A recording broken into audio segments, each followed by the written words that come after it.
రెండెందుకు అని కదా, ఒకటి రైటర్గా, ఇంకోటి డైరెక్టర్గా.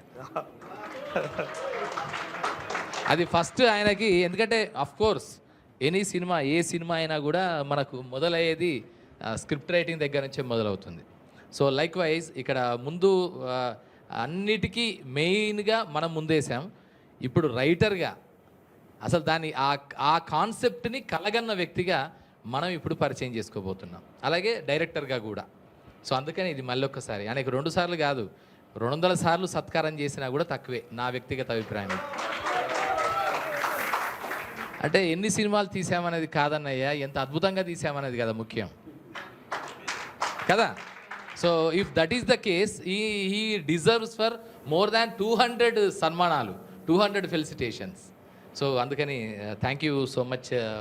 రైటర్ అనే డైలాగులన్నీ మీరే చెప్తుండ్రు సార్.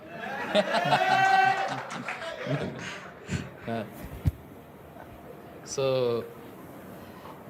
ఫస్ట్ ప్రశ్న ఏంటంటే, అసలు ప్రస్థానం తెలుగు అక్షరం కూడా మొదలయ్యేది ఆ నుంచే. అలాగే ఫణీంద్ర నరిశెట్టి డైరెక్టర్గా అవడం వెనుక నేను అనుకుంటాను మనకి ఏంటంటే లైఫ్ స్పేస్ అనే ఒక థియరీ ఉంటుంది. ఏ లైఫ్ కానీ దాని చుట్టూ ఉండే స్పేస్ వల్ల ప్రభావితం అవుతుంది. ఆ స్పేస్ని అనుసరించే ఆ స్పేస్లో ఏమేమి ఉంటాయంటే సామాజిక, ఆర్థిక, రాజకీయ, సాంస్కృతిక, పాలనాపరమైన, కుటుంబపరమైన అంశాలు ఎన్నో ఉంటాయి. వాటన్నిటి యొక్క బై ప్రొడక్టే ఒక life or a human being. So మీరు నడిచొచ్చిన తోవలో మీరు మొట్టమొదటి బాల్యం ఎక్కడ, మీరు ఎక్కడి నుంచి మొదలయ్యారు, అసలు ఆ స్థానికత ఏంటి, అదొక్కసారి తెలుసుకోవాలని ఆసక్తి. Okay sir. Good evening everyone. Before I start, నాకు ముగ్గురికి థ్యాంక్స్ చెప్పాలని ఉంది. అంటే సార్ ఇక్కడ ఉన్నాడని కాదు,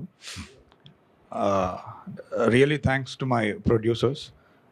అంటే చాలామంది ఏదో మొన్న ప్రెస్ మీట్ తర్వాత నుంచి ఏదో మాకు ప్రొడ్యూసర్స్కి చెడిందన్నారంట. మరి ఈ విజువల్ చూస్తే డిసప్పాయింట్ అవుతారు. ఫోటో తీసి పెట్టండి. అంటే రాసేది కూడా కొంచెం క్రియేటివ్గా ఉంటే బాగుంటుంది కదా, ఎందుకు ఇదంతా. సరే, అండ్ మనస్ఫూర్తిగా thanks sir. It has always been and it always will be, no matter what. రెండవది, నన్ను నమ్మి, అంటే ఇక్కడ స్టేజ్ మీద లేదు కానీ, అంటే శుద్ధి, అనంతిక కానీ, హను కానీ, రవి కానీ, క్యాస్ట్ అండ్ క్రూ అందరూ నన్ను నమ్మి ఎవరైతే, అంటే I'm a very tough person to work with for my own reasons, but still నన్ను నమ్మి ఏదైతే అది ముందుకెళ్ళి ఉన్నందుకు వాళ్ళకి thanks. And thank you sir. అంటే ఇంత మేము చేసిన, అది సినిమా మాకు కాబట్టి మేము చేసుకున్నాం. మీకు ఇక్కడికి పిలిచి కూర్చోబెట్టి దీని గురించి ఇంత మాట్లాడాల్సిన అవసరం అనే పదం అవసరం లేదు. అది భాష మీదనో, ఎక్కడో సంస్కృతి మీదనో, లేదంటే మా ప్రయత్నం మీదనో, మా జనరేషన్, మా అందరికీ నిజంగా మీరు ఏదో సెల్ఫ్లెస్గా చేద్దాం అనుకున్నారు కాబట్టి మనస్ఫూర్తిగా thanks. And now I will start it. I was Born in Warangal sir. నా ఎడ్యుకేషన్ అంతా కరీంనగర్లో జరిగింది. I was a good student academically. అదే నాకు చాలా కష్టమైంది మా ఇంట్లో, చాలా రోజులు సినిమాకి వస్తా అంటే. నాకు సినిమాలు చిన్నప్పటి నుంచి అసలు పెద్ద అవగాహన, ఇష్టం ఇలాంటిది ఏం లేకుండే సార్ సినిమాల మీద. I was very artistic. ఏదైనా బొమ్మలు దించడం కానీ, ఇదిగో లెటర్లు ఇలా రాయడం కానీ, అలాంటిదే ఉండేది నాకు. Not love letters. Cinema happen to me 2005 I think. ఆ టైంలో I was exposed to some great cinema తెలుగులో. ఆ టైంలో అంటే తమిళ సినిమా ఉప్పొంగుంటూ వస్తుంటే అపరిచితుడు, చంద్రముఖి, గజని, మన మన్మథ డబ్బింగ్, ఇలాంటి టైంలో అతడు అనేది ఒకటి నిలబడింది మన వైపు నుంచి. Chhatrapati, I still remember those days. ఆ టైంలో అంటే ఇట్స్ లైక్ ఆమె కిడ్, ఒక చాక్లెట్ ఫ్యాక్టరీకి తీసుకెళ్ళి కిడ్నీ పడేస్తే వాడికి ఏం అర్థం కాదు. సో ఆ రైట్ టైంలో I was exposed to cinema and that changed me very majorly. అంటే నాకు ఈ సినిమా చూసి వచ్చిన తర్వాత దాని గురించి మాట్లాడడం, కథ చెప్పడం చాలా ఇష్టం ఉండేది. So that's how it shaped up. అంటే కొంతమంది చిన్నప్పటి నుంచి సినిమా అంటారు, నాకు అలా ఏం లేదు. I think it found me in the right juncture లైఫ్లో. సినిమాతో ప్రేమ అంటే చాలామంది, అంటే మనం అంటాం ఆల్ ద టైం నాకు సినిమా అంటే ప్యాషన్ అదంటారు. కానీ నాకు అర్థమైంది ఏంటంటే ఫణీంద్రకి సినిమాతో ప్రేమలో పడ్డాడు. ఆయన మనుషులతో ప్రేమలో పడ్డాడో నాకు తెలియదు, కానీ సినిమాతో మాత్రం ఖచ్చితంగా ప్రేమలో పడ్డాడు. అన్నీ అయ్యాయి. లేదు ఖచ్చితంగా unless until you fall in love with cinema, the art of cinema, అంత రెస్పెక్ట్ ఇవ్వము. లేకపోతే దాన్ని ఏమైనా చేయొచ్చు కదా. ఎంత ఇప్పుడు చూస్తున్నాం, సినిమాలన్నీ చూస్తున్నాము, క్రైము, వయలెన్సు, మాస్, మసాలా అనే పేరు మీద వస్తున్న సినిమాలన్నింటి మధ్య ఎంతో రెస్పెక్ట్, సినిమా అనే ఆర్ట్ పట్ల రెస్పెక్ట్, భాష పట్ల, తెలుగుదనం పట్ల ఆ రెస్పెక్ట్, క్యారెక్టర్స్ పట్ల, వ్యక్తుల యొక్క మూర్తిమత్వాల పట్ల, పర్సనాలిటీస్ పట్ల రెస్పెక్ట్ లేకపోతే అలాంటి ఇప్పుడు 8 వసంతాలు లాంటి సినిమా కానీ, ఈవెన్ మను లాంటి సినిమా కానీ, ఈవెన్ మధురం అంటే మీరు మొదటి నుంచి కూడా నేను గమనించిన మేరకు since your first movie it self అంటే షార్ట్ ఫిలిం మధురం నుంచి మొదలు, టైటిల్ కూడా చూడండి, టైటిల్ మధురం, మను అనడం హృదయం, మనస్సు దానికి సంబంధించి. ఇప్పుడు వచ్చేసరికి 8 వసంతాలు అంటే ఎంత టైటిల్స్ నుంచి మొదలుకొని ప్రతి చోట కూడా, ప్రతి అంశంలో కూడా తెలుగు భాష, తెలుగు సాహిత్యం, మనల్ని ప్రభావితం చేసిన సాహిత్యపు పరంపర అంతా కనిపిస్తూ వచ్చింది. సో అందుకని అది మీ స్పెషాలిటీ. అండ్ దీంట్లోనే ఇంకొక చిన్న విషయం ఏంటంటే, మీరు వరంగల్ నుంచి వచ్చారు, కరీంనగర్లో చదువుకున్నారు, సరే మంచి గుడ్ స్టూడెంట్, వేరే ఉద్యోగాలన్నీ వదులుకున్నారు, ఇదొకటి. అయితే ఇది క్రమంలో అంటే మీరు నాకు తెలిసి ఏంటంటే తెలుగు సినిమాల్లో ఉన్న వాళ్ళు 2 రకాలుగా ఉంటారు డైరెక్టర్స్ ఎవరైనా. ఒకరేంటంటే సినిమాలు చూసి ఏదో ఒకరోజు ఇంటి దగ్గర నుంచి పారిపోయి బస్ ఎక్కి, కొండెక్కి, బండెక్కి, రైలెక్కి వచ్చి మళ్ళీ సినిమాలు తీసే వాళ్ళు ఒకటి స్టైల్.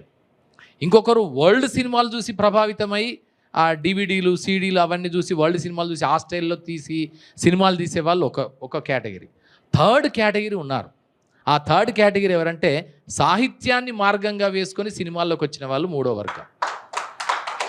అందుకే ఇక్కడ కాళిదాసు ఒక మాట చెప్తాడు చాన్నాళ్ళ క్రితం, సంగీతమపి సాహిత్యం సరస్వత్యాః స్తనద్వయం ఏకం ఆపాత మధురం అన్యద్ ఆలోచన అమృతం అన్నాడు. ఇప్పుడు మోడర్న్ టైమ్స్కి, అప్పుడు కాళిదాస్ అంటేనేమో సరే 16th 14th సెంచురీ కనుక అప్పుడు అనుకుందాం. ఇప్పుడు మోడర్న్ టైంకి నేను ఎట్లా పెట్టుకుంటానంటే సంగీతం అపి సాహిత్యం 2 బదులు సినిమా అపి సాహిత్యం అని సరస్వతీదేవికి 2 అట్లాంటివి అని అనుకొని, ఒకటి ఆలోచన అమృతం అంటే ఆలోచిస్తున్న కొద్దీ ఒక అమృతం లాగా వస్తుంది సాహిత్యం, ఇంకొకటి ఏమో ఆపాత మధురం, మొదటి నుంచి చివరి వరకు ఆ విజువల్ బ్యూటీని చూస్తే మనందరిలో ఒక అద్భుతమైనటువంటి మధురమైన భావన కలుగుతుంది. అందుకే మధురం అనే పేరుతో మొదటి షార్ట్ ఫిల్మ్ తీశాడు ఫణీంద్ర. సో అందుకని మీ ఫస్ట్ షార్ట్ ఫిల్మ్ అసలు దీనికి తీయడానికి ముందు సాహిత్యం ఇక్కడ, ఎందుకంటే నాకు చూసినప్పుడల్లా ఎంత గొప్పగా అనిపించింది అంటే, మనకి ఇప్పుడున్న డైరెక్టర్స్లో హనురాఘవపూడి గారు ఆ సీతారామం లాంటి సినిమాలు తీసిన ఒకరు, తర్వాత త్రివిక్రమ్ శ్రీనివాస్ గారు అయితే మొదటి నుంచి all the time he used to mention about literature. ప్రతి సందర్భం ఏ చిన్న అవకాశం దొరికినా ఆయన సాహిత్యమే చెప్తాడు, సినిమా గురించి తక్కువ చెప్తాడు, సాహిత్యం గురించి ఎక్కువ చెప్తాడు. సో అందుకని నేను కూడా ఇక్కడ ఏంటంటే మోస్ట్ క్వశ్చన్స్ నేను అడగబోయేదంతా కూడా సాహిత్యం గురించి అడుగుతాను. సో మీకు మొదట తెలుగు సాహిత్యంతో కానీ, వరల్డ్ లిటరేచర్తో కానీ ఎక్కడ పరిచయం మొదలైంది, ఎట్లా మొదలైంది, ఆ ప్రస్థానం ఏంటి?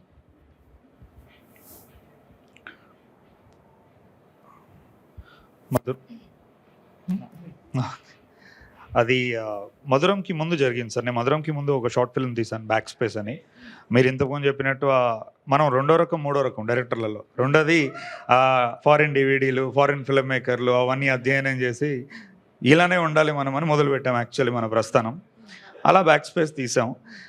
తీసిన తర్వాత ఎక్కడో నేను వన్ ఆఫ్ మై ఫ్రెండ్స్ని అప్పుడు కలిసినప్పుడు వాడి ఇంట్లో చిన్న గ్రంథాలయం ఉండేది. అప్పటి వరకు ఇంట్లో లైబ్రరీ అలా పెట్టుకొని పాపం వాడు, అంటే ఇటువైపు పూజగది ఉండేది అతనికి, ఇటువైపు గ్రంథాలయం ఉండేది. అమరావతి కథలు కానీ, చలం పుస్తకాలు కానీ ఇవన్నీ ఉండేది. ఎప్పుడో ఒకసారి ఇంకోటి, అతను మాట్లాడే భాష కూడా చాలా శుద్ధితో ఉండేది. ఏదైనా మాట్లాడుతున్నప్పుడు ఒక పదం గంట కొట్టినట్టు ఉండేది. అలా నేను ఈ పోకడ నుంచి ఇటు పడ్డప్పుడు, అరే ఎంత బాగా ఎక్స్ప్రెస్ చేసుకుంటుండే తను మాతృభాషలో ఏదైనా చెప్పినప్పుడు అందులో ఒక లోతు అనిపించేది నాకు. నేను అతను అడిగా, నువ్వు ఎట్లా మాట్లాడుతున్నావు, ఎట్లా ఏదైనా తెలుగు మీడియమా? అంతకుముందు ఇది అక్కడి నుంచి కాదు, ఇది పుస్తకాలు చదివితే వస్తుందని తను ఓ 2-3 పుస్తకాలు నార్మల్ ఊరికే కాసేపట్లా చదువు అని నాకు ఇచ్చాడు. అంతకంటే ముందు మనం ఎప్పుడు తెలుగు పుస్తకాలు ఎక్కువ చదివింది లేదు. ఏదో టామ్ సాయర్, గ్రేట్ ఎక్స్పెక్టేషన్, లేకపోతే గలివర్స్ ట్రావెల్, జానథన్ స్విఫ్ట్, అంతా ఈ బ్యాచ్.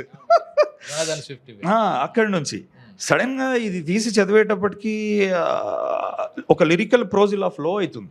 ఇంకా అప్పటికి మనం meta people, Srisri, Tilak expose అవ్వలే. ఏదో నాకు తెలిసి 2-3 కథలు అలా చదివినప్పుడు అదేంటో సార్ వాటి మెమరీ ఎక్కువ ఉండేది. ఇంగ్లీష్ పుస్తకాల కంటే అది చదివినప్పుడు మరి మన భాష మనం రిఫ్లెక్ట్ చేసుకుంటున్నందుకు అవి ఎక్కువసేపు జ్ఞాపకంగా ఉండేది నాకు. అక్కడి నుంచి నేను మొదలుపెట్టిన. నేను మొట్టమొదట నేను చదివిన పుస్తకం నాకు ఇప్పటికీ గుర్తుంది, తెలుగుది సంపూర్ణంగా అటు నుంచి ఇటు అంటే పెద్దబాల శిక్ష. అది అలా కుదిరేసింది నాకు. బహుజనపల్లి సీతారామయ్య అంటే బిట్ ఆఫ్ ఎవ్రీథింగ్ ఉన్నది అందులో అన్ని. ఇంకా దాని తర్వాత అందులోనే మనకు తెలిసిందే ఉంది, సంక్షిప్తంగా మహాభారతం 18 పర్వాలు కానీ రామాయణం ఇవన్నీ ఉంటాయి. సో ఓపెనింగ్ మరేంటో మనకు తెలియదు, అలా అన్నీ ఒకసారి చిన్న చిన్నగా తగిలాయి. ఇంకా అక్కడి నుంచి నేను లోతులు తవ్వడం మొదలెట్టా ఏంటిది అని. అండ్ అంటే my greatest transformation happened when I discovered Sri Sri గారు అండ్ తిలక్. దేవరకొండ బాలగంగాధర్ తిలక్, అమృతం కురిసిన రాత్రి కానీ, తిలక్ కథల సంపుటి కానీ. అంటే ఇంకా అది చదివిన తర్వాత ఐ థింక్ ఫర్ ఎవర్ మనం లైఫ్లో చేంజ్ చేస్తాం. అలాంటి వాళ్ళు నాకు హ్యాపెండ్. అండ్ ఇంకా నాకు పర్సనల్గా చాలా ఎఫెక్ట్ చూపించిందంటే మన తెలంగాణ రచయిత దాశరథి రంగాచార్య గారు. అంటే రంగాచార్య, దాశరథి కృష్ణమాచార్య. కృష్ణమాచార్య వాళ్ళ అన్నయ్య కదా, రంగాచార్య గారు వెరీ పర్టికులర్. మోదుగు పూలు కానీ, మనకి వేదం జీవననాథం కానీ, అన్నిటికి మించి మన సీతా చరిత్రం రామాయణం అతని వర్జన్ రాసింది. అంటే అతను ఇప్పుడు రామాయణం కానీ మహాభారతం కానీ అతనిది చదివిన తర్వాత, కథ చెప్పిన తర్వాత ఒక బిట్ ఉంటుంది కామెంటరీ, అతని ఆలోచనామృతం అని చెప్పేసి. అందులో అతను చాలా లోతుల్లోకి వెళ్తాడు అనమాట. అంటే ఇప్పుడు హనుమంతుడు లాంటి వ్యక్తి లంక దహనం చేసినప్పుడు దూతకు ఉండాల్సిన లక్షణాల గురించి తను మాట్లాడండి. అంటే నాకు అది చాలా డెప్త్స్ లోకి వెళ్ళిపోయి మేబీ అక్కడి నుంచి కొంచెం వ్యక్తిత్వ నిర్మాణం అనేది మొదలైంది. అంటే నేను ఒక నార్మల్ పాఠకుడిలానే మొదలై అందులో నుంచి అరే అక్షరం అనే దానికి మనకి లైఫ్ అంతా మారుస్తుంది ఇది. అంటే ఇట్స్ వెరీ అన్ఫార్చునేట్ సార్, మనందరం చదవడం అవన్నీ వదిలిపెట్టేసాం. ఇప్పటికీ చెప్తున్నా, అంటే ఏ పర్సనాలిటీ డెవలప్మెంట్ కోచింగ్ ఏది అవసరం లేదు, మంచి పుస్తకం పట్టుకుంటే దానికి అంత శక్తి ఉంది. అండ్ ఐ థింక్ నాకు అట్లా great books helped me in the process. అప్పుడు నాకు ఎక్కడో అంటే ఇంకోటి, దీనికి ఇంకొక రీజన్, ఇప్పుడు ఈరోజు పెద్ద పెద్ద ఫిల్మ్స్ తీస్తుంటే ప్రపంచంలో క్రిస్టోఫర్ నోలన్ మనందరికీ తెలిసిందే. ఇప్పుడు మొన్న ఒడిస్సీ 1 year బ్యాక్ టికెట్లు పెడితే అమ్ముడుపోయాయి మొత్తం అతనివి. అంటే అతనికి కూడా అంటే ఎక్కడో ఐ ఫౌండ్ సమ్ కామనాలిటీస్. అంటే ఆల్రెడీ మనం వదిలేసిన ఫారిన్ DVD బ్యాచ్ది నాకు మళ్ళీ సాహిత్యంతో ఎలా కనెక్ట్ అయిందంటే, అతను కూడా ఇంగ్లీష్ లిటరేచర్ వెళ్ళినప్పుడు షేక్స్పియర్ ఇలాంటి కథలు చూస్తున్నప్పుడు అతనికి ఫస్ట్ థింగ్ అతను స్క్రీన్ ప్లే నేర్చుకున్న విధానం అది. ఎందుకు ఫిలిమ్స్ అన్ని చాలా లీనియర్గా పోతున్నాయి, 3 act స్ట్రక్చర్లో పోతున్నాయి. ఓకే, ప్రెమిస్ ఓపెన్ చేస్తున్నాం, మధ్యలో ఒకటి తిప్పడం ఉంటుంది, కాన్ఫ్లిక్ట్ వస్తుంది, అక్కడ నుంచి ఒక రిజల్యూషన్, అన్ని ఎందుకు ఇట్లుంటున్నాయి అని అతను షేక్స్పియర్ పుస్తకాలలో, మ్యాక్బెత్ కానీ ఇలాంటి పుస్తకాలలో డిఫరెంట్ స్క్రీన్ ప్లేస్తో ఉండేది. అతను దాన్ని తీసుకొచ్చి లిటరేచర్ యొక్క స్క్రీన్ ప్లే టెక్నిక్స్ని తన ఫిలింకి ఆపాదించేవాడు. మనకు అలానే మెమెంటో ఎక్స్ట్రాడినరీ స్క్రీన్ ప్లేస్, నాకు అది కూడా ఒక అదైంది. అంటే ఓకే, స్క్రీన్ ప్లే అనేది మనం లిటరేచర్ నుంచి చాలా స్ట్రాంగ్ గా చెప్పొచ్చు ఒక విషయాన్ని అనేది. సో లిటరేచర్ హెల్ప్డ్ మీ ఒక మెటా వేలో ఓపెన్ అయ్యేటట్టు అయింది నాకు ఫిల్మ్స్ కి. కేవలం పద సంపదని నేను పోగేసుకోవడానికే కాదు, కొత్త విస్తాస్ ఓపెన్ అయ్యి ఒక విషయాన్ని ఎలా చెప్పొచ్చు అనేది నాకు బాగా హెల్ప్ అయింది సార్. సో ఇక అంటే సాహిత్యం నుంచి సినిమా వైపుగా ప్రస్థానం. సో దీంట్లో సాహిత్యంలో అంటే పోయట్రీ పరంగా ఏదైనా, ఇప్పుడు మీరు ఎందుకంటే మీరు రాసిన డైలాగులు అన్నీ కూడా ఎంత చక్కగా ఉన్నాయంటే ఒక పోయటిక్ సెన్స్తో ఉన్నాయి ప్రతి అంశం కూడా. సరే, వాటిలో అంతర్లీనంగా మానవ జీవనానికి, అభివృద్ధికి, వికాసానికి ఉపయోగపడే పర్సనాలిటీ డెవలప్మెంట్ సూత్రాల్లాగా అనిపించినప్పటికీ దాంట్లో పోయటిక్ సెన్సే ఎక్కువ ఉంది. ప్రతి అంశంలో కూడా ఎంత అద్భుతంగా మాట్లాడతారు, క్యారెక్టర్స్ అన్నీ కూడా చాలా పోయేటి. ఈవెన్ మనులో కూడా తక్కువ డైలాగులు ఉంటాయి. మను సినిమాలో చాలా తక్కువ డైలాగులు, మొత్తం విజువల్ అంతా నడుస్తుంటుంది. ఆ గౌతమ్ ఒక క్యారెక్టర్, ఆయన సంఘర్షణ, ఆయన మనోవేదన ఇవన్నీ వస్తాయి. సో అంటే అయినా ఇంకా నా సినిమాలో అన్ని మాటలే ఉంటాయి అంటూ ఉంటారు సార్. లేదు తక్కువ ఉన్నాయి. అంటే జనరల్గా ఏంటంటే సినిమా ఈజీ అంటే అంటారు కానీ, అంటే ఆ సినిమా మొత్తంతో పోల్చుకుంటే మన రొటీన్ లౌడర్ సినిమాలతో పోల్చుకుంటే చాలా తక్కువ.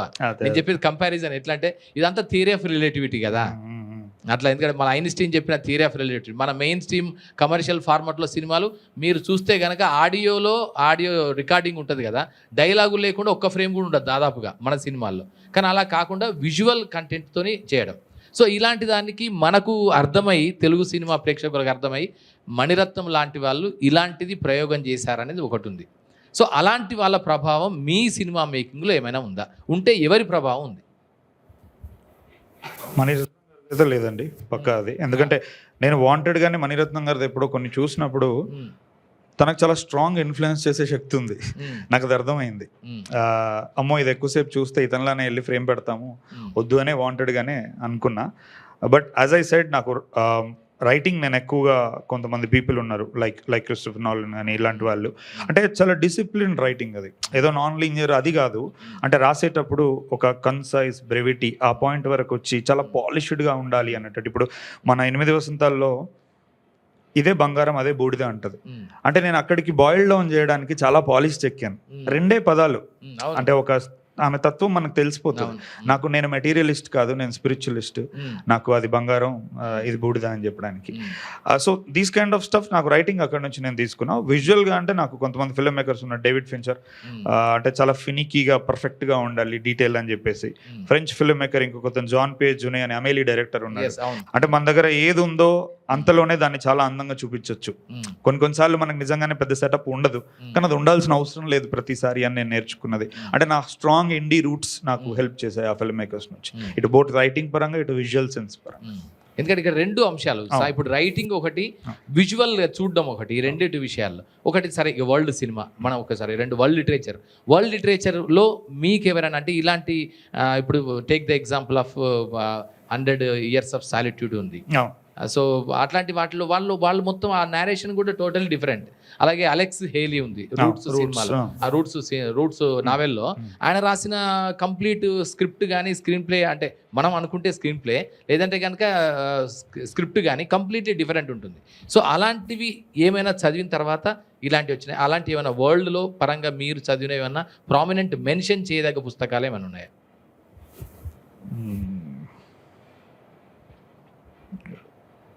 వరల్డ్లో కానీ ఈవెన్ మన ఇండియన్ లిటరేచర్లో కానీ ఎనీవేర్, అది తమిళ, మలయాళం, బెంగాలీ, గుజరాతీ. ఇప్పుడు విభూతిభూషణ్ బందోపాధ్యాయ ఉన్నాడు, ఆయన వనవాసి అనే ఒకటి రాశారు, అద్భుతమైన నావెల్ ఉంది, అది బెంగాలీలో వచ్చింది.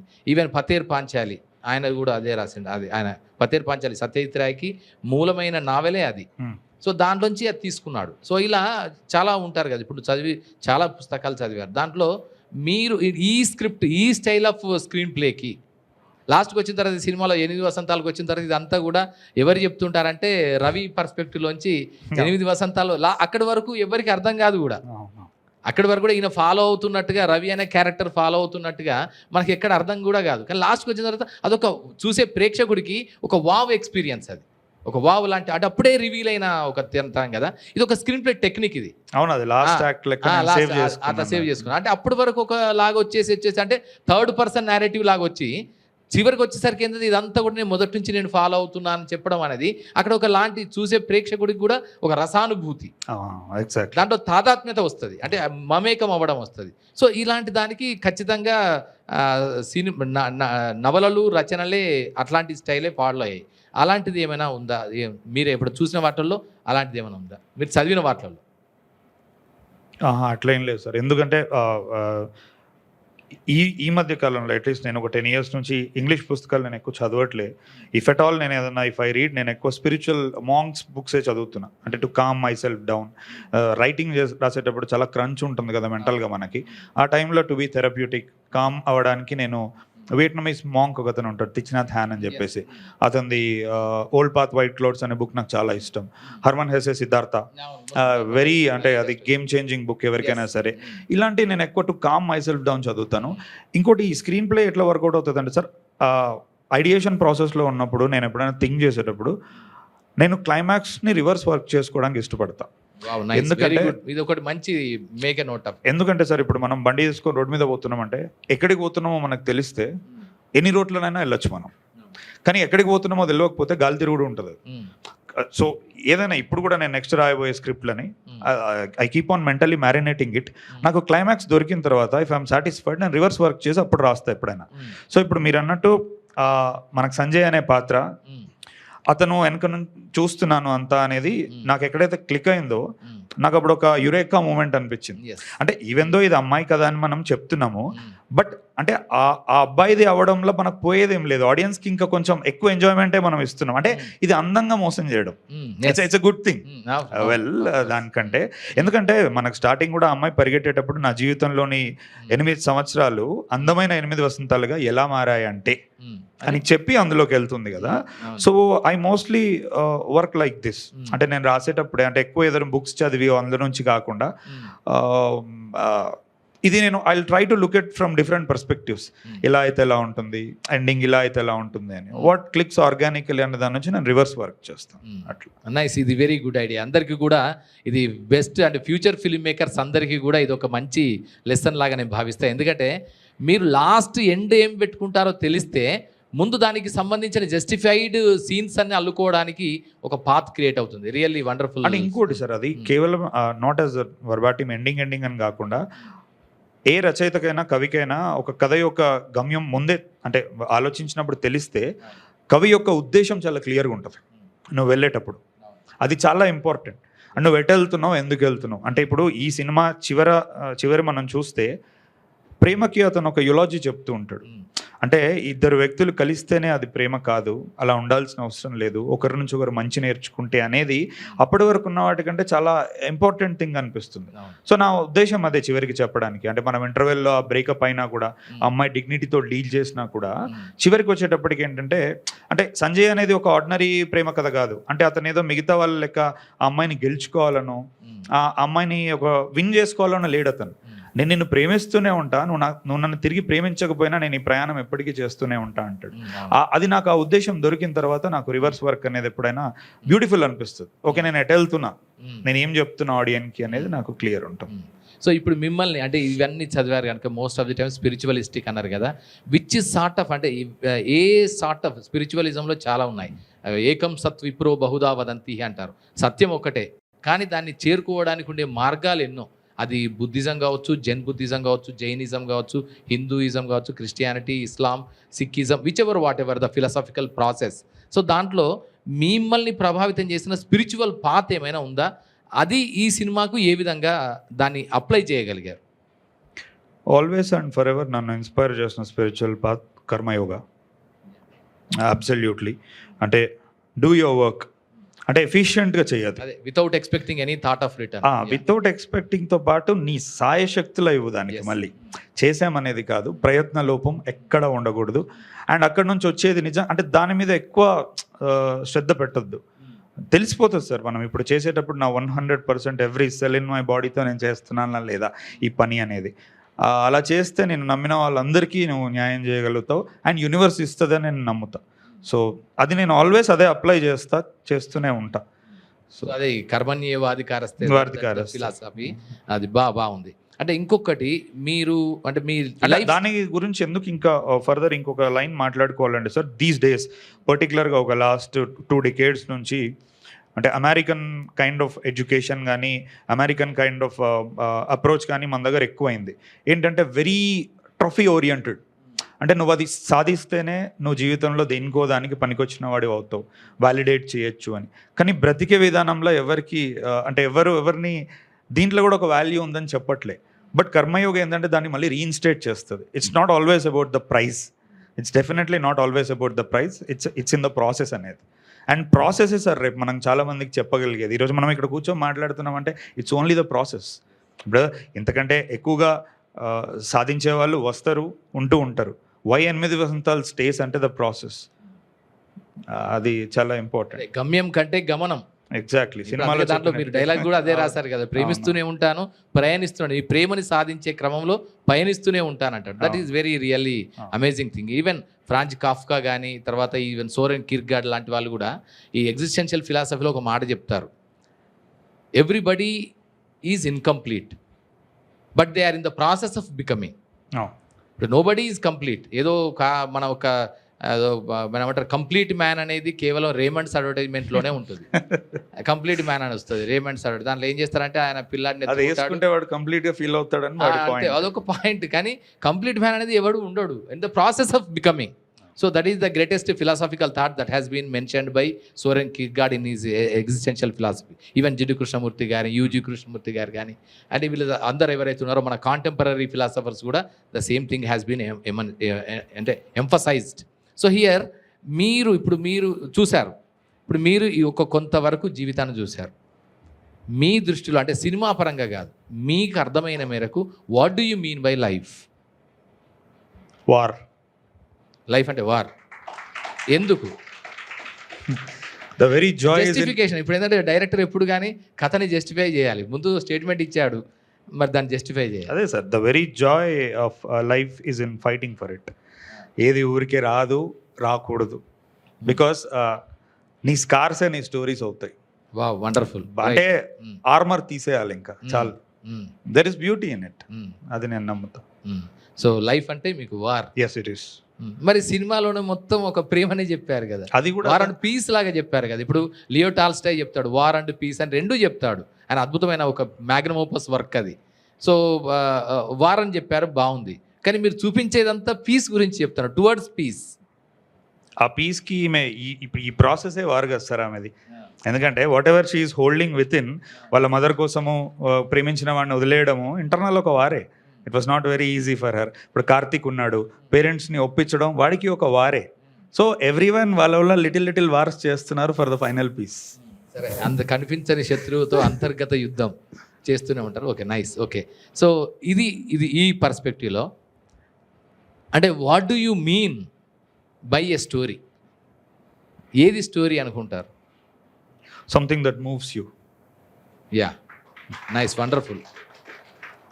అంటే అలాగే what do you mean by a poetry? Poetry మీరంటే కానీ దేవరకొండ బాలగంగాధర్ తిలక్ది అమృతం కురిసిన రాత్రి చదివారు. సో పోయట్రీని కూడా శ్రీశ్రీ గురించి చదివారు. అంటే నిన్ను నీకు కొత్తగా పరిచయం చేసేదే పోయిటరీ. Nice, very good. మనల్ని మనం కొత్తగా పరిచయం అంతే. ఎందుకంటే అప్పటి వరకు మనము అంటే మనకు దాన్ని మనము చదివి అనుభవిస్తేనే మనకు తెలుస్తుంది మనలో కూడా ఒకడు ఉన్నాడు అని. సో నిన్ను నీకు కొత్తగా పరిచయం చేసేదే ఏ పోయిటరీ అని. Sir then fine. What do you mean by cinema? Cinema expression. Expression, nice, good. Expression, it's medium of expression. Nice, very nice, very good. So ఇప్పుడు దీంట్లో what do you mean by humanity? Humanity, the best that you can be. Yeah, nice, good. అంటే మనందరము ఎన్నో రీజన్స్తో మనం ఇంతే అనుకుంటాం, but if you achieve to be the best out there, that's it self is humanity. Nice, very good. So ఇప్పుడు సినిమాని మీరు రాబోయే కాలంలో కానీ ఎప్పుడు కానీ ఏ లక్ష్యాల కోసం, ఏ గమ్యాల కోసం, ఏ గమనాల కోసం దాని పవర్ఫుల్ మీడియం అనేది మీకు తెలుసు, వాడుకుందాం అనుకుంటున్నారు? I still believe with all my heart sir, cinema యొక్క ట్రూ పవర్ చాలా రోజుల నుంచి తెలియట్లేదు. అంటే no, the commerce has been very good, numbers కానీ రీచ్ కానీ, బట్ యాక్చువల్ సినిమా ఏం చేయగలుగుతుంది అనేది we somewhere forgot in the process. నేను ఎగ్జాంపుల్ చెప్తా. ఇప్పుడు 8 వసంతాల తర్వాత నాకే కాదు టీం అందరికీ, రైట్ ఫ్రమ్ ప్రొడ్యూసర్స్ దగ్గర నుంచి, ఇంతకుముందు కిరణ్ చెప్పినట్టు to the last guy out there, superlative words అన్నీ వచ్చాయి. బట్ నాకు వచ్చిన కొన్ని ఎక్స్పీరియన్సెస్ నేను చెప్తా. That's what shaped me or still shaping me as a filmmaker. అంటే ఒక ఆవిడ వాళ్ళ మదర్ చనిపోయి ఒక 6 months అవుతుందంట. It's a very traumatic situation to be in. So complete social మీడియాకి దానికి దీనికి అంత దూరం ఉండిపోయినప్పుడు వాళ్ళ అన్నయ్య సినిమాకి తీసుకెళ్ళినప్పుడు ఎందుకో బలవంతంగా when she saw 8 Vasanthalu she felt an emotional release. అంటే ఇప్పుడు ఆమెకు ఒక ఫ్యామిలీ ఉండుంటుంది, చుట్టుపక్కల కుటుంబం ఉండుంటుంది, ఫ్రెండ్స్ ఉండుంటారు. ఇంతమంది చేయలేంది ఆమెకున్న ఒక ట్రమాటిక్ లాస్ అనేది కేవలం ఆమె 2 గంటలు ఒక సినిమాకి వస్తే అప్పటి వరకు ఏదైతే ఇరుక్కుపోయిందో ఎమోషనల్గా అదంతా బయటపడింది. So that's what I'm saying when I'm saying cinema యొక్క ట్రూ పవర్ మనకు తెలియట్లేదు. అంటే సమ్వేర్ ఎక్కడో sir, there are lot of pressures for every guy, producer దగ్గర నుంచి రైటర్ వరకు ఎక్కడో మనము సకంబ్ అవుతున్నాము. ఐ థింక్ అంటే నాకెందుకో మరి ఫార్చునేట్లీ ఈ సినిమా యొక్క ట్రూ పవర్ ఎలా చూపిద్దాం అనిపిస్తుంది. అంటే ఇప్పుడు అలాంటి కేసులోనే ఎవరో ఒక ఆవిడకి మిస్క్యారేజ్ అయిందంట. మిస్క్యారేజ్ అయిన తర్వాత చాలా రోజుల నుంచి తను ఒక ట్రామాలో ఉండి డల్గా ఉన్నప్పుడు మొన్నెప్పుడు ఒక రెండు రోజుల నుంచి వెన్ షీ వాజ్ స్మైలింగ్ వాళ్ళ హస్బెండ్ అడిగాడంట సడన్గా, what changed all of a sudden అని. అంటే ఆమె శుద్ధి కొట్టిన డైలాగ్ ఏదైతే ఉంటుందో ఇన్స్టాల్మెంట్లో ఎందుకని మొత్తం ఒకేసారి ఎడ్ చేసిన అనిందంట. అంటే what is cinema doing to people sir? అంటే దిస్ ఇస్ నాట్ అబౌట్ నీకు ఈ సినిమా ఎంత నచ్చింది, ఫస్ట్ హాఫ్ సెకండ్ హాఫ్, ఇది మాట్లాడట్లేదు వాళ్ళు. వాళ్ళకి ఎక్కడో లోపల ఒక థెరపీ అవుతుంది సినిమా వల్ల.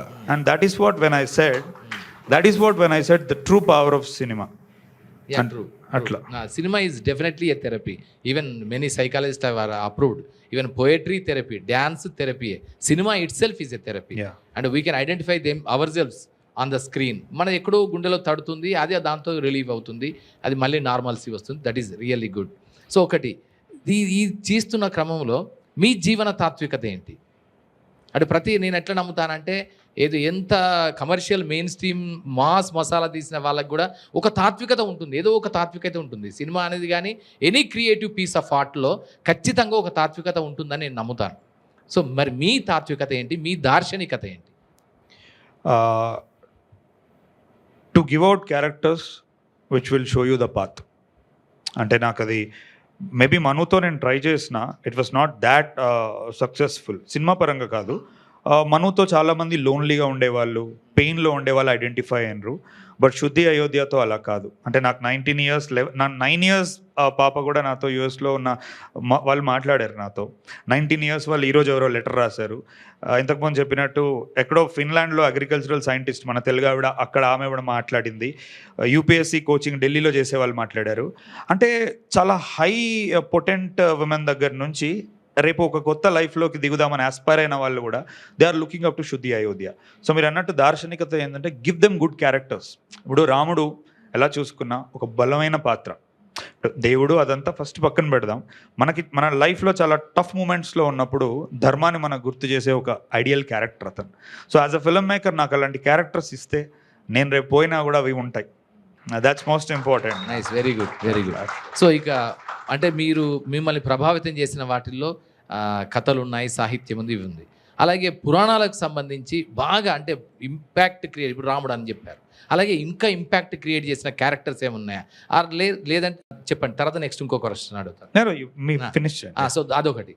అలాగే శుద్ధి క్యారెక్టర్ని డిజైన్ చేస్తున్నప్పుడు ఇలాంటి పురాణిక క్యారెక్టర్స్ ఏమైనా ఐదర్ ఇట్ మేబీ, చాలామంది ఏం చేశారంటే అక్కడ అన్నపూర్ణ లాంటి ప్రదేశంలో ఆమె కాళిక భద్రకాళి అవతారాన్ని చూపించారని చాలామంది వేసిన ఒక చిన్న కామెంట్ అది.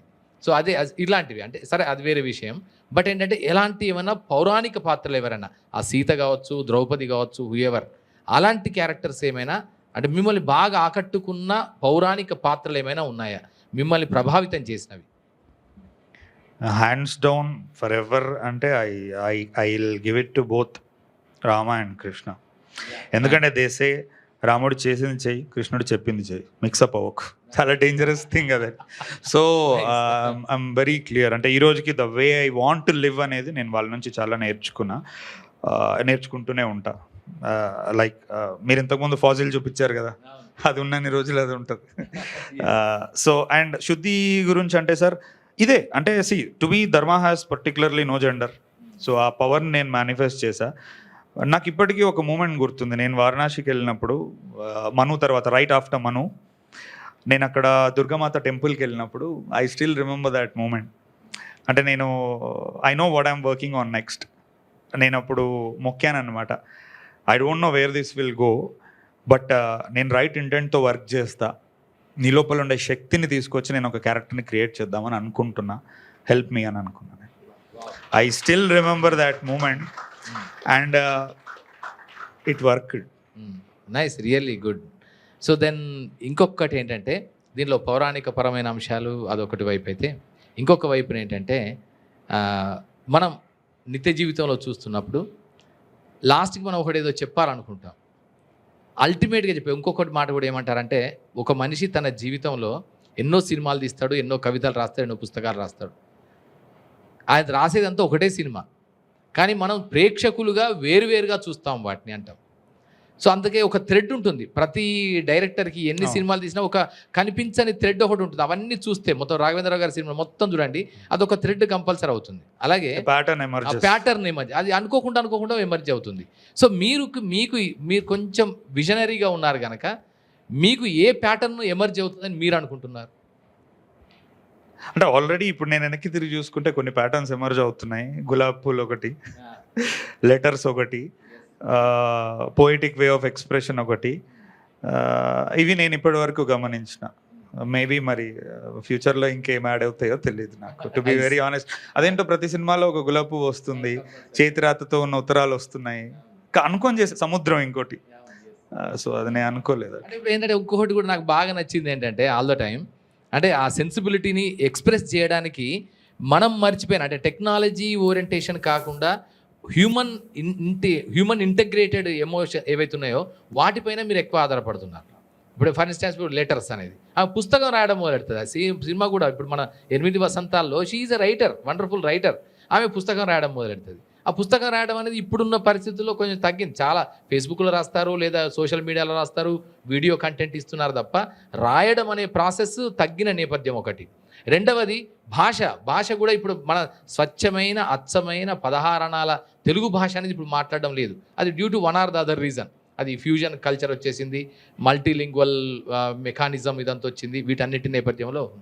కానీ మీరు మాత్రం ఎట్లా చేస్తున్నారంటే దాంట్లో ఖచ్చితంగా ఏవైతే మనం కొంచెం విస్మృతం అయిపోయి వాటి నుంచి దూరం అవుతున్నాం అనుకుంటాం, ఒక నోస్టాలజిక్ ఎలిమెంట్స్ని తీసుకొని వాటిని హైలైట్ చేస్తున్నారు. అంటే ఎందుకు అటువైపు అట్లా వెళ్ళాల్సి వచ్చింది మీ కథల్లో? అంటే ఎక్కువగా యాంత్రికమైన జీవితం మీద మనం ఆధారపడితే మనకి we don't know where we will go, అది నేను నమ్ముతున్నా. సో అందుకనే నాకు ఏవైతే the things that will stay, ఇప్పుడు మీరు అన్నారు వాట్సాప్లో ఫేస్బుక్లో రాయొచ్చని. ఇప్పుడు మనం ఒక ఉత్తరం రాసి ఒకరికి పంపుదాం, ఫేస్బుక్లో వాట్సాప్లో ఒక మెసేజ్ పెడదాం, వాడి దగ్గర 5 సంవత్సరాల తర్వాత ఈ ఉత్తరమే ఉంటుంది, ఇవి ఎక్కడో పోతాయి.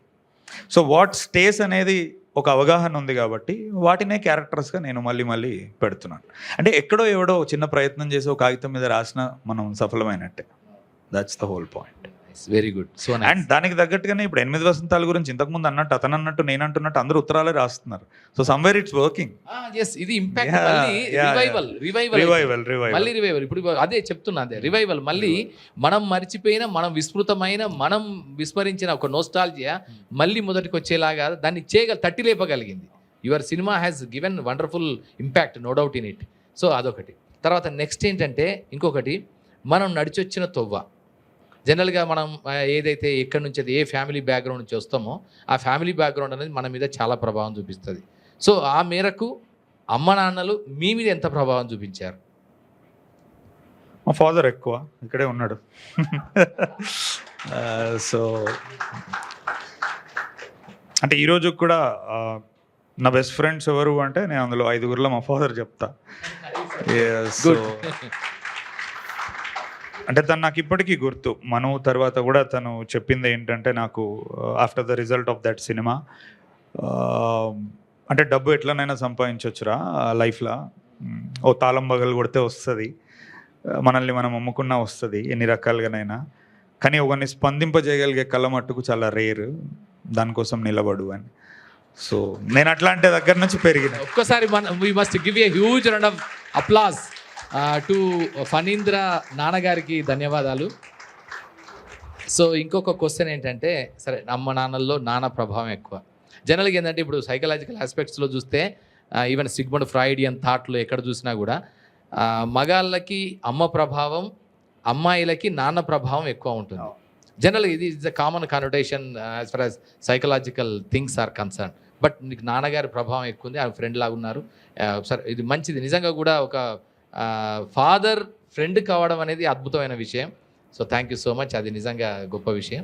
సో ఇంకొకటి ఏంటంటే, ఇప్పుడు సినిమాలు తీస్తున్నావు, చాలామంది ఏం చేస్తారంటే సెట్స్ మీద నేను స్క్రిప్ట్ మళ్ళీ రీరైట్ చేసిన సందర్భాలు చాలా ఉన్నాయని. అలాంటిది ఏమైనా మీకు జరిగినాయా ఈ సినిమా ప్రాసెస్లో? లేదు అంటే అది నేను చెప్పాలండి.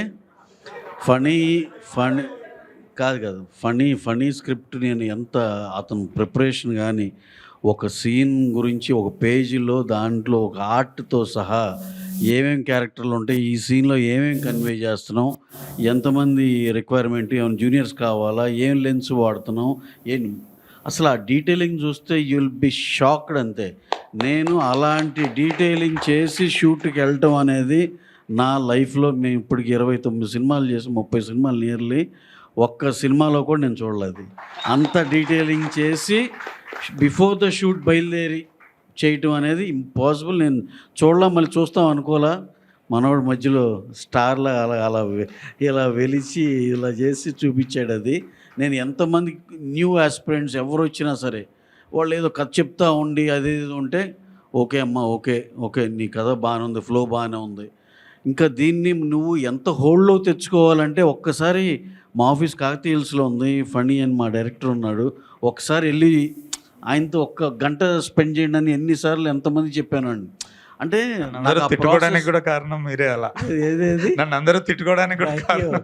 అలాగే అలాగే అంటే I have seen amazing work అండి. అంటే దాన్ని ఒక స్ట్రీమ్ లైన్ చేశాడు.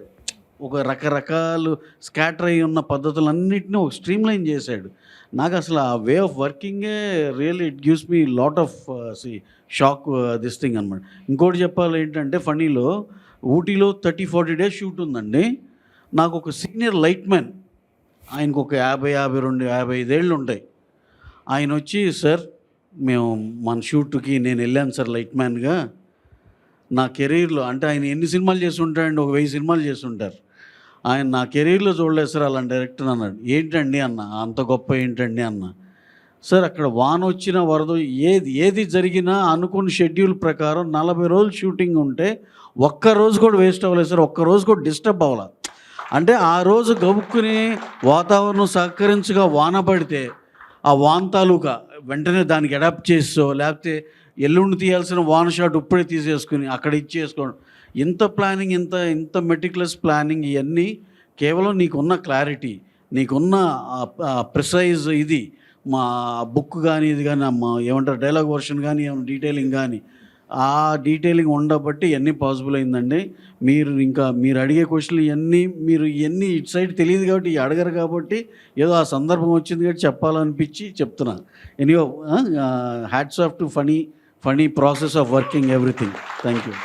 అంటే సార్ నేను ఎందుకు మెయిన్గా అంటే మిగతా వాళ్ళంతా సినిమా గురించి అడుగుతారు, నేను సినిమాకి beyond before cinema and after cinema అనే దాని మీద నేను ఫోకస్ చేస్తాను. సినిమా అనేది ఎట్లాగో అడుగుతారు. అదే సార్, దాని గురించి నేను కూడా వివరణ ఇస్తాను. ఏంటంటే you have to remember your producer. అది నాకు ఇంపార్టెంట్. అంటే సార్ రేపు సినిమా రిలీజ్ అయ్యాక నాకు ఇది ఒక్కటి ఇంకా లాస్ట్లీ అండి, అసలుకి ప్రొడ్యూసర్ని ఏ రోజు మైండ్లో పెట్టుకునే ప్రొడ్యూసర్ అసలు ఫస్ట్ ఫైట్ అండి మాది ఒక చిన్న శుద్ధిది వారణాసి ఫైట్ జరిగిందండి. జస్ట్ ఏమంటారు దాన్ని, స్లాటర్ హౌస్ ఫైట్. అది జరిగినాక నాకు ఆ ఫైట్ అయినాక ఒక రోజు వచ్చి ఫనీ సార్ అసలు నాకు ఎందుకు ఇన్ని లైట్లు ఇన్ని వాడుతుంటే నాకు అసలు ఇంత ఖర్చు అవుతుంది పర్ డే 8.5 lakh ఏదో అయిందండి. అది 7 days 6 days చేసాం. అసలు ఇంత ఖర్చు అవడం నా సినిమాలు no I can't go like this and మీకేమో నాకు తెలియదు కానీ నేను డిస్టర్బ్ అయిపోతున్నా అన్నాడు. అరే అసలు ఇవన్నీ ఏంటంటే ఫనీది ఈ రియల్ ప్రపంచంలో ఎతికినా ఇలాంటోడు ఉన్నాడు అంటే ఎదుటోడు గురించి ఆలోచించి ప్రవర్తించడం అనేది. అలాగే ఈ సినిమా ఇండస్ట్రీలో నాకు ఎంత దొరికితే అంత వాడుకుని పెద్ద హిట్ కొడితే నాకు తర్వాత వచ్చే క్రేజ్ కానీ లేకపోతే ఇంకోటి కానీ ఇంకో మానిటరీ బెనిఫిట్స్ ఇట్లాంటి ఎన్ని రకాలుగా ఆలోచిస్తారండి. అంటే ఇక్కడ ఒక్క సెంటెన్స్లో చెప్పాలంటే డోంట్ టేక్ మీ రాంగ్, ఏదో ఈ మధ్యలో ఇంటరప్ట్ చేస్తానని.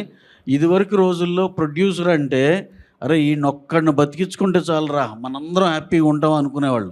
రాను ఇప్పుడు ఎలా అయిందంటే ఈడొక్కడిని అవజేస్తే చాలరా మనందరం హ్యాపీగా ఉంటామనే పరిస్థితికి వచ్చింది. ఎందుకంటే రెమ్యునరేషన్ కానీ ఇది కానీ ఇంకా ఎన్ నెంబర్ ఆఫ్ థింగ్స్.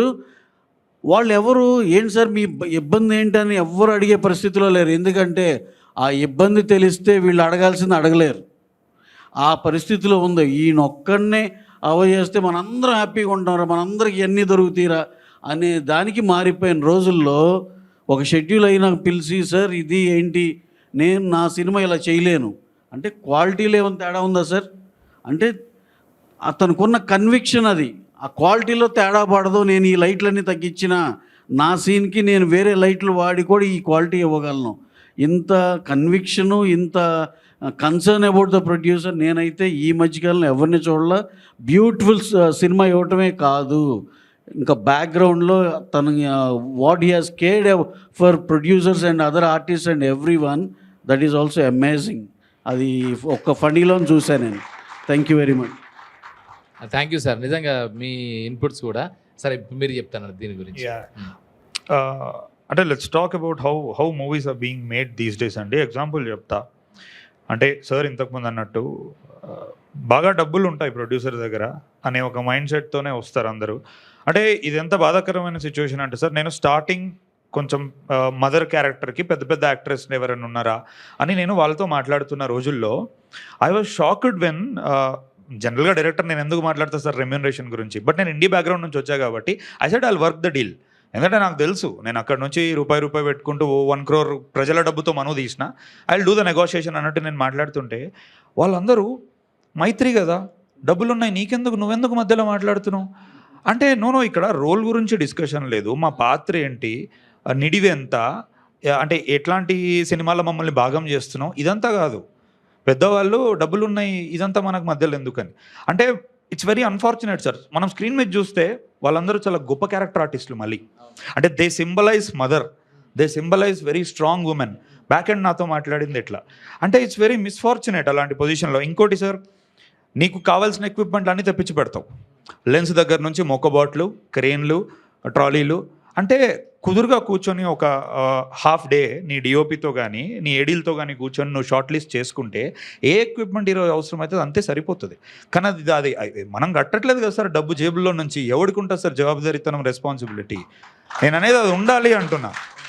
ఇప్పుడు నాకు నేను లాస్ట్ ఫిలిం అయినా ప్రజల డబ్బుతో నేను వచ్చినోడిని, నాకు డబ్బు ఎవరిదైనా డబ్బే సార్. ఏమో ఇప్పుడు ఇలాంటి పోయిటిక్ ప్రపంచంలో సినిమా రిలీజ్ అయ్యాక నేను డబ్బు తెచ్చిపెట్టలేకపోవచ్చు నా నిర్మాతకి, అది ప్రతిసారి నా చేతుల్లో కూడా ఉండదు సార్, 100 ఫ్యాక్టర్స్ ఉంటాయి.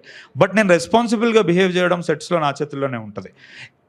పొద్దున సీన్ రాసి గాబరా పెట్టి, ఇప్పుడు నేను మీకు ఒక స్క్రీన్ ప్లే ఇచ్చినా అంటే అది నాకు ఒక ప్రామిస్, నేను మీకు చేస్తుంది. Wonderful, really. ఇప్పుడు ఒక సీన్ ఇచ్చామంటే ఒక ప్రామిస్ చేసినట్లే కదా సార్. ఇప్పుడు 100 రూపాయల నోట్ మీద గవర్నర్ సంతకం ఉంటుంది sir, I promise to pay the bearer of some of 100 rupees అని. మనం అలానే బతుకుతాం అందరం. అలాంటిది ఒక బౌండ్ స్క్రిప్ట్ లేకుండా నిర్మాతకి నువ్వు ఏదో చెప్పి మధ్యలో ఇంకెటో వెళ్ళి ఇంకెటో తీసుకుపోయి అంటే అదంతా అనవసరం సార్. మనం ఒక స్క్రిప్ట్ రాసినాం, దాని గురించి డిస్కస్ చేసుకున్న తర్వాత వాళ్ళకి నచ్చింది అన్న తర్వాత మార్పు, నేను ఇచ్చిన మాట ఇది అని చెప్పడమే కదా సార్ స్క్రిప్ట్. ఇంకా దానికి కూడా నువ్వు కట్టుబడి ఉండకపోతే what kind of film maker are you? సెట్కి వచ్చినప్పుడు రూపాయి సేవ్ చేయాలి అని అంటే దానివల్ల ఏమవుతుందని కాదు సార్, అక్కడెక్కడో సేవ్ చేస్తే నీకు అది అలవాటు అవుతుంది సేవ్ చేయడం అనేది ఎఫెక్టివ్. ఇప్పుడు మాది ఒక ఎగ్జాంపుల్ చెప్తాం. ఇప్పుడు 25 లక్షలు కూడా వీళ్ళు నాకు ఒక డేకి ఇవ్వగలిగే అంత సత్తా ఉంది. ఏది, మన ఊటీలో రైల్వే స్టేషన్లో తీద్దాం అనుకుంది. నాకు ఖాళీ మా ఈపీ కాల్ చేసి ఫనీ మరి 13 లక్షలు అవుతుంది రైల్వే స్టేషన్లో, ఊరికే నీకు ఇంటిమేట్ చేస్తున్నా, నీకు ఎక్కడా సాఫ్ట్ ప్రెషర్ కూడా లేదు, నీకు కావాలనుకుంటే తీసుకో, బట్ చెప్తున్నా నీకు ఇది అబౌట్ 10 అవుతుంది కాబట్టి నాకు చెప్పిండు అంతే. ఇప్పుడు నేను నా కావిష్ ఫ్యాంటసీల కోసం సినిమా తీయొద్దు, ఇట్స్ అ కొలాబరేటివ్ మీడియం. నేనేం చేసిన, ఖాళీ నాకు కావాల్సింది ఏంది, ఆ అమ్మాయి దిగాలే, కార్తిక్ బండి మీద ఎక్కించుకోవాలి. రాసుకోవడం మనకి ఇదంతా ఏం తెలియదు కాబట్టి రైల్వే స్టేషన్ రాసుకున్నాం. గీతాంజలి, సంతోషం, ఇవన్నీ సినిమాల రెఫరెన్స్లు ఉంటాయి కదా రైల్వే స్టేషన్లు. ఇప్పుడు 13 లక్షలు ఎవడు కడతాడు? సరే, నేను మా ప్రొడక్షన్ డిజైనర్ని పిలిచిన, బై ఇప్పుడు మనం ఏం చేద్దాం, రైల్వే స్టేషన్ లేదు తీసేయి వద్ది కదా అన్న. మనోడు ఏమన్నాడు, మన ప్రొడక్షన్ వెహికల్సే అన్ని కలిపితో 10-15 ఉంటాయి, ఓ పని చేద్దాం స్టిక్కర్ వేద్దాం అన్నిటి మీద టాక్సీ క్యాబ్ అని చెప్పేసి. ఆ స్టిక్కర్ వేస్తే అమ్మాయి అందులో నుంచి దిగి వస్తుంది, కార్తిక్ బండి ఎక్కుతుంది, అయిపోయింది. దీనికి నీ సొంత కాయిష్ ఎందుకు? ఇప్పుడు మనం ఏదో కళాఖండం అన్నట్టు నువ్వు డైరెక్టర్ థాట్ ప్రాసెస్ని డిస్టర్బ్ చేయొద్దు, నేను ఇలాగే చూపించుకుందాం అనుకుంటున్నా అంటే అవసరం లేదు.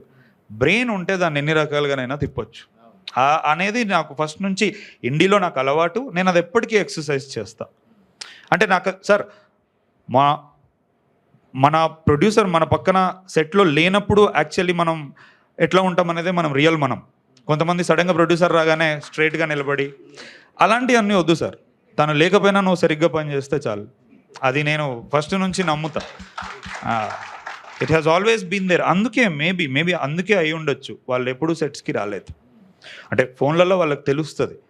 ఆ నమ్మకం మనం ఇవ్వగలగాలి సార్ ప్రొడ్యూసర్కి. అండ్ ఇంకోటి నేను కుల్లా చెప్తున్నా సార్, వీళ్ళందరూ ఉన్నారని, నాకు హెరార్కీలో అందరికంటే పొగరుబోతుగా ఉండడం, ప్రొడ్యూసర్ ఉండడం నాకు ఇష్టం. అంటే నేను ఇప్పుడు చక్రపాణి గారిని, ఏవిఎం గారిని, శ్యామ్ ప్రసాద్ రెడ్డి గారిని, రామానాయుడు గారిని, నేను ఇలాంటి వాళ్ళని స్టడీ చేసిన ప్రొడక్షన్ మెథడాలజీ ఉన్నప్పుడు. నాకు అంటే అలా ఉండాలనిపిస్తుంది సార్. నాకు పాపం వాళ్ళకి 100 రీజన్స్ ఉండొచ్చు, బట్ అలా ఉంటే ఏంటంటే సార్ మీరు తగ్గద్దు మేము నిలబడతాం అనే ఫీలింగ్ మాకు ఉంటుంది. And we're fortunate in some way మాకు. అంటే ఇప్పుడు చూడండి, అంటే they share their responsibilities. Sir వచ్చాడు, అతనికి ఎమర్జెన్సీ పని ఉంది, తను వెళ్ళిపోయాడు, సార్కి కూడా ఉంది, sir made sure that he stood right now. అంటే నేను అనేది అది, నాకు అలాంటిది కావాలి అని నేను అనుకుంటాను. I'm very fortunate. అందరికీ బయట నుంచి మైత్రి అంటే డబ్బు. నేను ఆల్రెడీ ప్రీ రిలీజ్ ఈవెంట్లో కూడా చెప్పిన, డబ్బు కాదు, there are other things that you need to look into them. So అది నేను నా ప్రొడ్యూసర్స్కి నేను అది ఎప్పుడూ ఇవ్వాలనుకుంటా సార్. అందుకని దాదాపు అంటే సెట్ మీదకి వెళ్ళిన తర్వాత ఇంప్రూవైజేషన్, ఇంప్రూవ్మెంట్స్ ఇలాంటివి. డబ్బు ఖర్చు లేని ఇంప్రూవ్మెంట్స్ చేసుకో. అదే ఇప్పుడు మీరు చెప్పింది ఇప్పుడు ఎగ్జాంపుల్ పర్ఫార్మెన్స్ అది అంటే లాస్ట్ మినిట్ లో వాళ్ళ డబ్బుతో ఇంప్రూవైజేషన్ చేయడం తప్పని నేను నమ్ముతా. Nice, good. ఓకే, ఇప్పుడు 8 వసంతాల సినిమాలో ఇన్ని క్యారెక్టర్స్ మీ సృష్టి. It is your utopia, whichever whatever the world. అది ఊటీ కావచ్చు, తర్వాత కాశ్మీర్ కావచ్చు, అండ్ కాశీ, అండ్ ఎక్కడైనప్పటికీ ఇట్ ఈస్ యువర్ క్రియేషన్. నీ ప్రపంచం, నీ ప్రపంచంలోకి మా అందరినీ తీసుకెళ్ళావు. దాంట్లో ఎన్నో క్యారెక్టర్స్ని క్రియేట్ చేశారు. సో దీంట్లో ఏ క్యారెక్టర్ వైపు మీరు అంటే ఉన్నప్పుడు తనకు కూడా ఒకలాంటి ఒక ఇంక్లినేషన్ ఏర్పడుతుంది. ఒక క్యారెక్టర్ తన వైపు ఒక మొగ్గు చూపుతాడు క్రియేటర్. మీరు ఏ క్యారెక్టర్ వైపు మొగ్గు చూపుతారు? Tough question, but if I have to choose I will choose శుద్ధి. క్లీషే ఆన్సరే, బట్ శుద్ధి. ఎందుకో జస్టిఫికేషన్ చెప్పాలి అంటే, సరే ప్రొటాగనిస్ట్ అయినందుకని కాదు, డెఫినెట్గా అందుకు కాదు. అంటే సిచ్యువేషన్ ఏది వచ్చినా సరే ఆ అమ్మాయి డిగ్నిటీ కోల్పోలేదు. That is something that I personally like. అంటే ప్రతిసారి సిచ్యువేషన్స్ నీ కంట్రోల్లో ఉండవు, డిగ్నిటీ మట్టుకు ఉంచుకోవాలి అనేది. అది నేను ఆ అమ్మాయి దగ్గర నుంచి తీసుకున్నా. ఇంక్లైన్. ఎప్పుడైనా ప్రేమలో పడ్డారా? నేనా? చాలా అది పడుతూనే ఉన్నారా? ఇప్పుడు తలుపులు మూసేసాం, పడ్డారా? ప్రేమలో పడ్డా, అందులో నుంచి పడ్డా. అందులో నుంచి బయటపడ్డారు. ఇప్పుడు శ్రీశ్రీ రవిశంకర్ ఏం చెప్తారంటే, don't fall in love but rise in love అని చెప్తాడు. అంటే ఒక మాట అంటే మనం అందరం ఏంటంటే మనం అలవాటు పడిపోయాం, తెలుగులోను ఇంగ్లీష్లోను.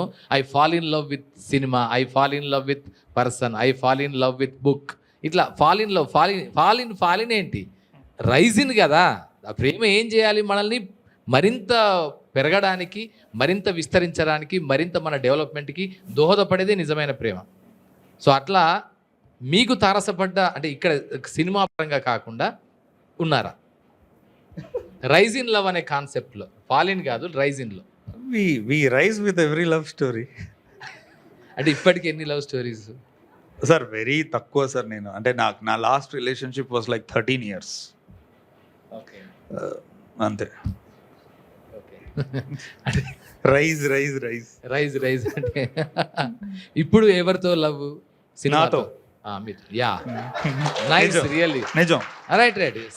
Self partner, being self partner. అంటే ఎక్కడో నేను అంటే ఎన్ని రోజులు ఒక ఇన్కంప్లీట్, మీరు ఇంతకుముందు అన్నట్టు ఫ్రాయిడ్ అన్నట్టు ఎక్కడో ఒక చిన్న ఇన్కంప్లీట్నెస్ ఫీల్ అయ్యి అది ఇంకొక పర్సన్ వచ్చి పూరిస్తాడని అనుకుంటూ ఉండేవాడిని. Fortunately are unfortunately last 6 months నుంచి నేను కొంచెం డీపర్ లేయర్స్కి వెళ్తున్నాను నాతో నేను. So I feel complete as of now. So I'm self love, falling in love with our own self. But this is not a happy news for your dad. Yes sir, yes. So of course నిజంగా కూడా ఇప్పుడు చూస్తుంటే ఇప్పుడు these are all the tens. అంటే even ఫిలాసఫీలో, even స్పిరిచువాలిటీలో కూడా ఏంటంటే నో థై సెల్ఫ్ కదా. ఈవెన్ డెల్ఫీ అనే ఒక పెద్ద దేవాలయం ఉంటుంది గ్రీక్లో. దాంట్లో ఏం చెప్తారంటే, అసలు నువ్వు ప్రపంచాన్ని అంటే మనకు బయట ఉండే ప్రపంచాన్ని తెలుసుకోవడానికంటే ముందు నిన్ను నువ్వు తెలుసుకో, నీలోకి నువ్వు తొంగి చూసుకోమని చెప్పడమే point. Know thyself, know yourself అనేది. సో అలాగే అంటే అంతరంగ వీక్షణం, అంతర్మథనం, అంతర్మార్గం, అంతర్యానం. ఇది అంతర్యానం చేస్తున్న ప్రతి మనిషి తనతో తను ప్రేమలో పడతాడు, ఆఫ్ కోర్స్. సో అయితే ఇప్పుడు మీరు అంతర్యానంలో ఉన్నారు. ఇంతకుముందు బయట ప్రపంచంలో వెతికారు.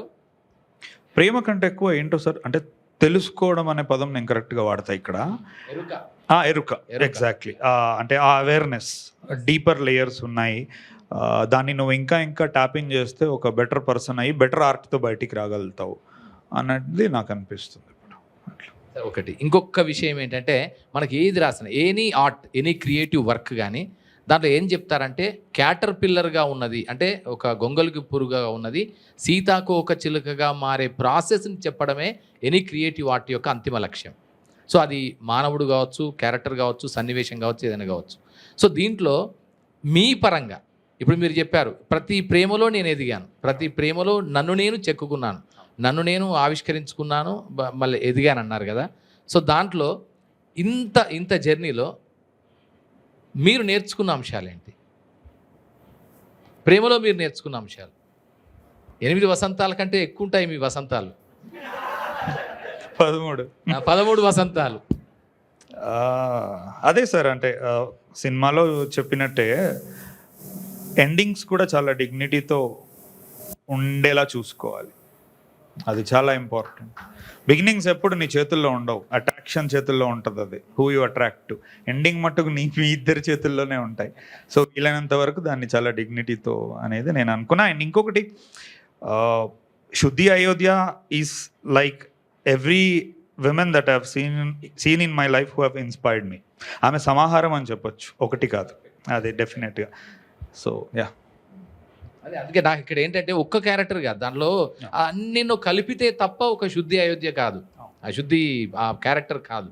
సో అందుకే నాకు అనిపించింది అదే, అందుకని మిమ్మల్ని అడిగాను. So okay, thank you so much for, అంటే నేను ఇక్కడ మెయిన్గా ఫోకస్ చేసిన అంశాలు కూడా మీరు గమనిస్తే అర్థమవుతుంది.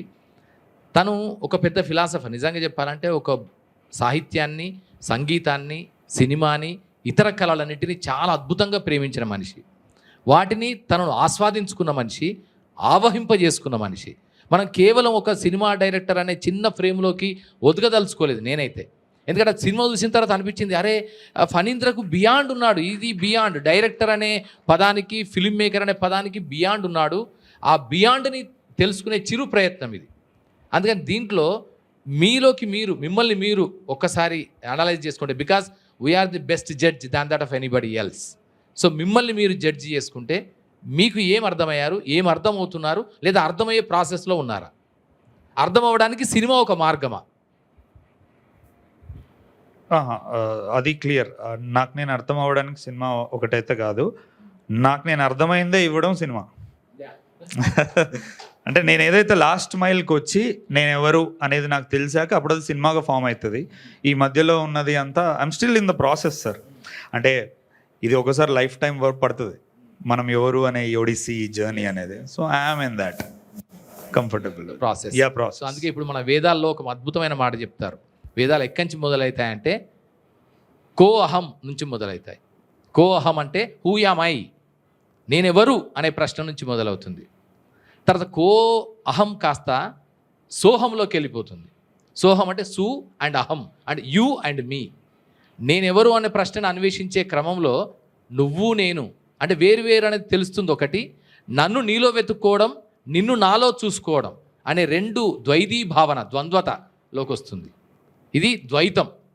ఆ తర్వాత వస్తుంది లాస్ట్ ఫేజ్ ఒకటి ఉంటుంది, దట్ ఈజ్ అహం బ్రహ్మాస్మి, ఐఆమ్ ద బ్రహ్మన్. బ్రహ్మన్ అంటే ఏదో అని కాదు, బ్రహ్మ అంటే జ్ఞానం. ఎవరైతే జ్ఞానం, the person who enlightened, who got that knowledge of seer, ఒక చూసిన వాడి యొక్క, ఒక యోగి యొక్క దార్శనికత తను చూస్తాడో అతను బ్రహ్మ. ఆ బ్రహ్మ, నేనే బ్రహ్మ అనే ఫీలింగ్ వస్తుంది. అంటే ఇక్కడ చూడండి, అది అద్వైతం. That is Advaita, the concept of Advaita. So here ఈ మూడింటిలో మీరిప్పుడు ఏ ఫేజ్లో ఉన్నారు?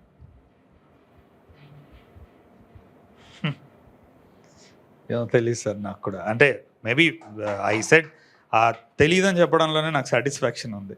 ఆ మూడిట్లో ఏదో ఎత్తుక్కోవడం బదులు నాకు తెలియదు. ఇంకా in the process. Yes, exact. In the process right. Of course మనం చెప్పలేము కూడా, నిజంగా కూడా ఎక్కడున్నామంటే మనం ఇది పిన్ పాయింట్ చెప్పడానికి కూడా రాదు. ఎంత ఫిలాసఫర్కైనా, ఎంత ఆదిశంకరాచార్యకైనా కూడా ఇది కష్టమే. అయినా అంటే సరే, మనం ప్రాసెస్లో ఉన్నాం. సో ఆ ప్రాసెస్లో రాబోయే కాలంలో 8 వసంతాలు కాదు, తన జీవితంలో 13 వసంతాలు 13 వసంతాలు ఇంకా రాబోయే కాలంలో మైత్రి మూవీ మేకర్స్ వారి సారథ్యంలో మరిన్ని మంచి సినిమాలు ఫణీంద్ర నుంచి వస్తాయని ఆశిస్తాను నేను. ఎందుకంటే ఎవరైతే ఒక థాట్ ప్రాసెస్లో ఉంటారో, ఎవరైతే ఒక ఐడియాలజికల్ ప్లేన్లో ఉంటారో, ఎవరైతే ఒక స్పిరిచువల్ కంటెంట్తో తనను నిత్యం ఎప్పటికప్పుడు తనని తాను శుద్ధి చేసుకుంటాడో, అలాంటి వారు ఖచ్చితంగా అద్భుతంగా గొప్ప మానవుడు అవుతారు, గొప్ప ఫిల్మ్ మేకర్ అవుతారు, గొప్ప సృజనశీలి అవుతారని నేను బండగా నమ్ముతాను.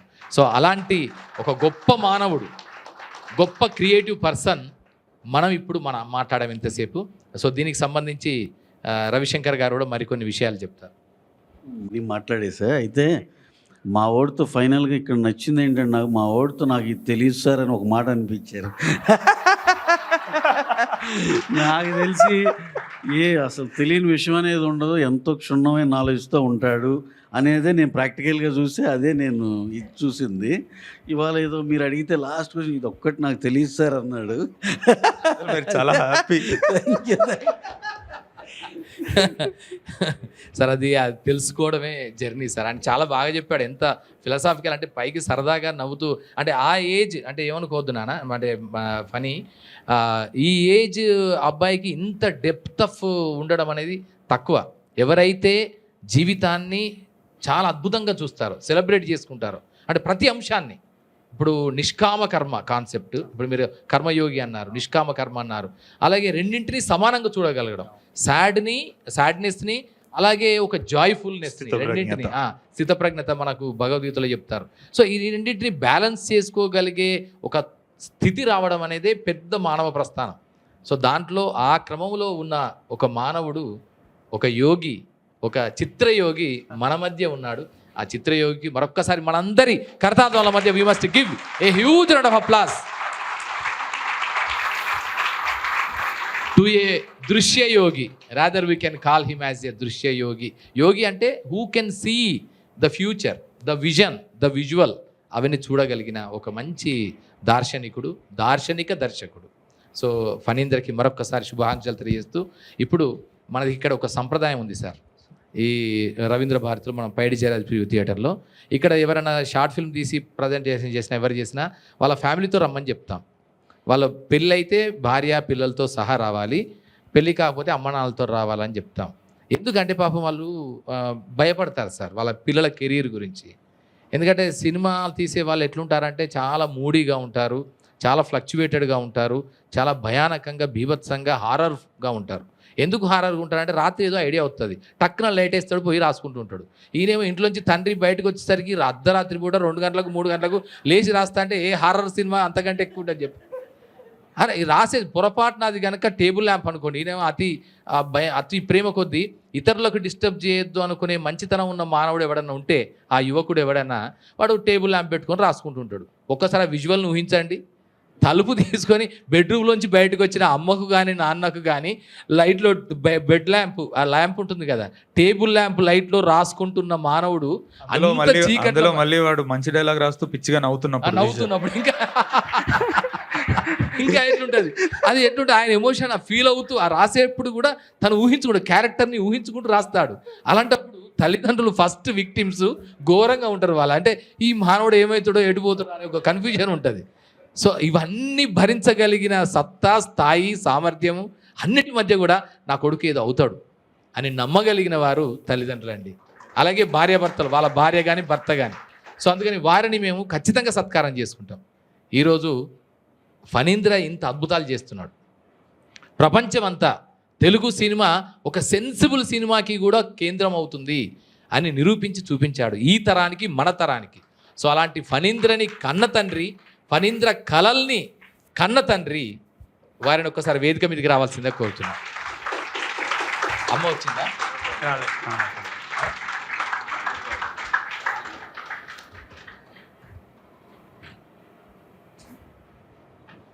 సో ఒక్కసారి మనందరి కడతాళం లేకపోతే వారికి మనం ఆత్మీయ సత్కారం చేసుకుందాం.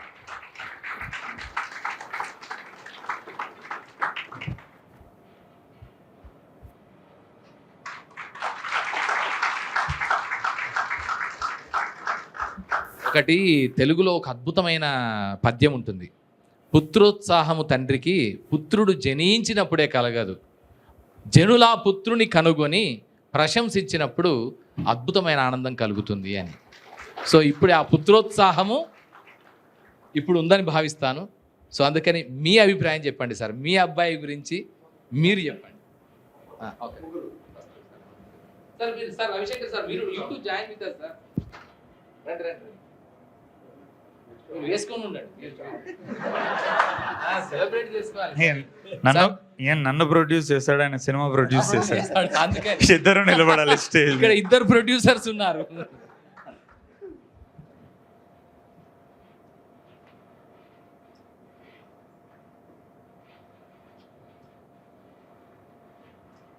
సో సార్ మీ అభిప్రాయం చెప్పండి, మీ ఆశీస్సులు అనుకోండి. నా అభిప్రాయం ఏం లేదండి, వాని నిర్ణయం మీదనే వదిలిపెట్టాము. అంటే ఒక ఏజ్ వచ్చే వరకు మాత్రం మేము డ్రాఫ్టింగ్ చేశాము. ఇక ఎప్పుడైతే ఫార్మసీ కంప్లీట్ అయిపోయిందో అప్పటి నుంచి వాడు ఇదే సినిమా ఫీల్డ్లోనే ఎంటర్ అయ్యాడు. ఇక వాడిని ఇంట్రెస్ట్ మేము కాదనలేదు. మామూలుగా అయితే మా ఫాదర్ మాట్లాడతాడు బాగానే, మరి ఇప్పుడు అది చెప్పాడు చాలా మేమిద్దరం ఉన్నప్పుడు ఆ కాన్వికేషన్ వేరే ఉంటుంది. నా లోపల కాకుండా మేమిద్దరం ఉన్నప్పుడు చాలా బాగా మాట్లాడాం.